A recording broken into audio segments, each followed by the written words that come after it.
Hey guys, this is Tan. Welcome back to Gaming with Gus and Tan's Animal Crossing New Leaf series.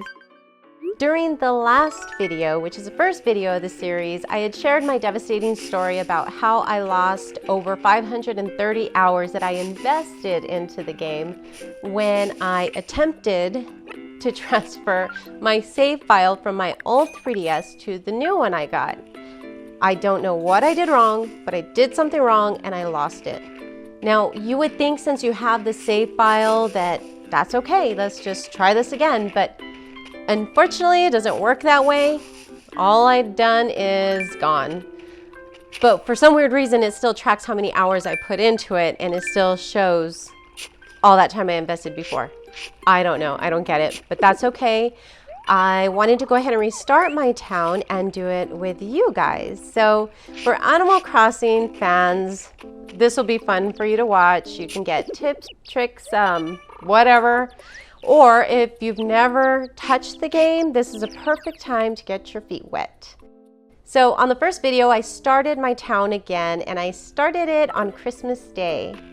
Now, you would think that I would be able to partake in Toy Day, but for some reason I don't know if it's because I started it on Christmas Day that I didn't get to take advantage of that. I'm not too sure, but that's okay. It was still fun to start it on that day. So you guys saw where I created my character from scratch, picked the way I wanted my town to be laid out, and also selected where I wanted my house to be, or my temporary tent. So you guys saw all that. Now, what I want to share is what I've done since then, and this is going to take us for one entire week, which will be from the day I started, but we're going to go from December 26th through January 1st. Now, ordinarily, I'd take you day by day, so that way you'd know, on this day you can obtain this and that, but there's so much to do during the first week that would be a little bit cumbersome. So I'll do that with the next videos, but for this one, I'm just going to let you know everything in a nutshell what happened during my first week. Now, I celebrated Christmas Day with my town folks. The first week started kind of slow because I had to make my bells, and bells make the world go round. So I was there shaking trees, hitting rocks, and going fishing and bug hunting to make something. Plus also, since I started in December, I've had snowy days. So I was able to catch those big snowflakes that you could sell to Reese, and I think they're like 500 bells. And since I didn't have a snowman built yet to turn them into her to kind of get items, then I was just selling it to make bells. I also went around catching bees, and sometimes I wasn't so lucky. The bells sell for a pretty penny, plus also the beehives as well. So of course, the very first bee I caught, I turned it into the museum, but anything after that, I went ahead and sold it to Reese. And since it was my first week, I wasn't really close to my town folks, so nobody offered up any medicine.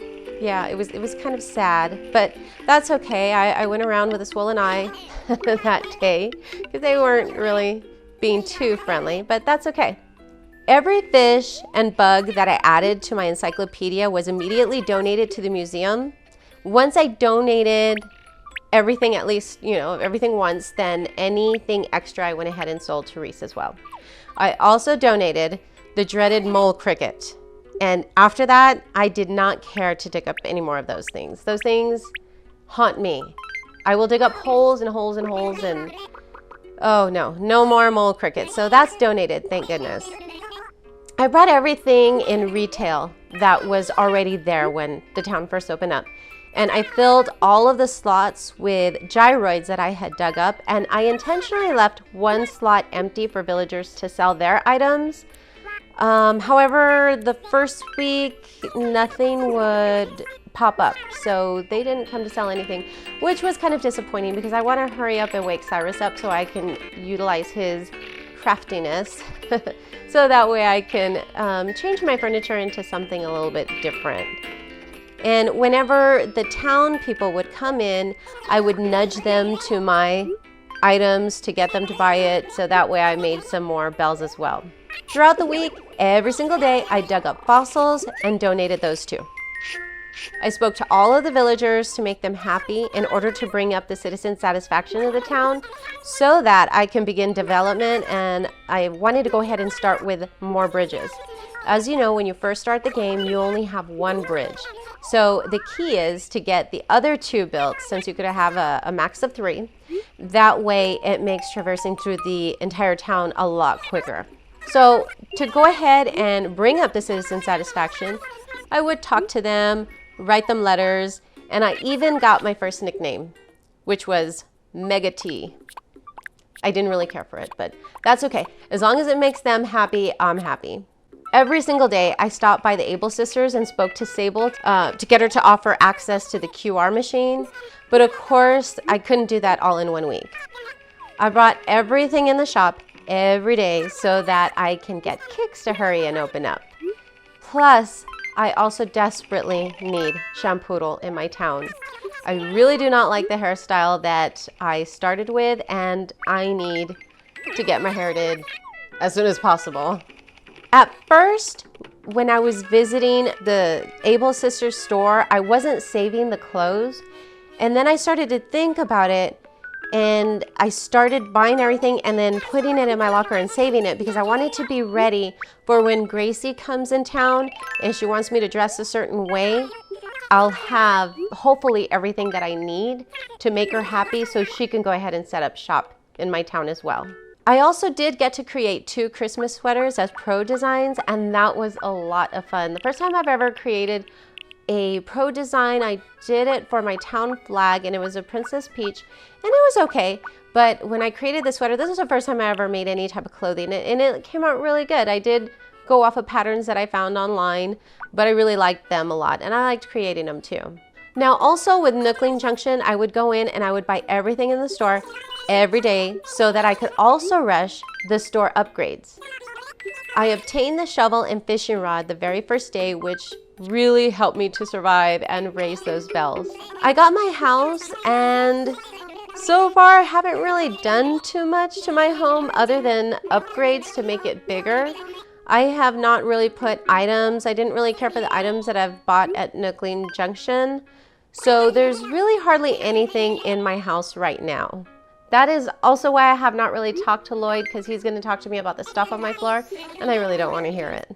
I finally unlocked Tortimer's Island, and that unlocked on New Year's Eve, 6 days into the game. I spent the first day catching things like the bugs and the fish to donate, and then I got the island ready for beetle catching. So the inner part of my island where the grass is, I left one tree there, so certain bugs like the moths and the rainbow stag, those will land there and I can catch those. I did also leave a stump that let me get the bugs that spawn on the stump as well. And then I left some on the outer ring of the island, the palm trees. Those are for my very expensive beetles. That way I could raise a lot of bells. So I got my island completely ready. So every night I've been going and catching beetles. The villagers that were already in my town were Bettina, Roald, and I think that's how you pronounce his name. He's the blue sporty penguin. Wirt Jr., Mint, and Filbert. I've had new villagers that moved in over the course of the week, and that's Keaton, Renee, and Winnie. This week was fun. I got to build snowmen and the family, which means I got to play bingo with the snowman. That way I can go ahead and get some of the goodies that he has to offer. Unfortunately, during the first week, I have not filled up a bingo card at all or got any lines across, down, or anything, so I'm still working on that. Sahara did stop by, and she decked out my home with a new wallpaper and carpet. I also ran into Gulliver the first week and helped him remember where he was traveling to. And Katrina stopped by to give some random and strange future telling advice that we never understand, but yet we still go to her anyway. And the best part about this week is that I got to ring in the new year with the festivities at the Events Plaza with some cider, photo ops, and fireworks. Now, the first week, there is so much to do in terms of bells and upgrades and trying to raise the money to get your house. So there's so much to do in the first week, and there's so much to do in Animal Crossing New Leaf every day, but the first week was pretty hectic. And this wraps up the events of week 1 in our Animal Crossing New Leaf series. So make sure to join us next week to find out what I got accomplished during week 2. If you have any questions that we can answer and provide some pro tips, go ahead and ask in the comment section. And if you like the video, show it some love by hitting the like button and subscribe to Gaming with Gus and Tan, where it's never game over, so you don't miss out on any of our uploaded videos. We tackle a wide variety of gaming genres, so you really don't want to miss out on the fun. So I'll see you for week 2. Until next time.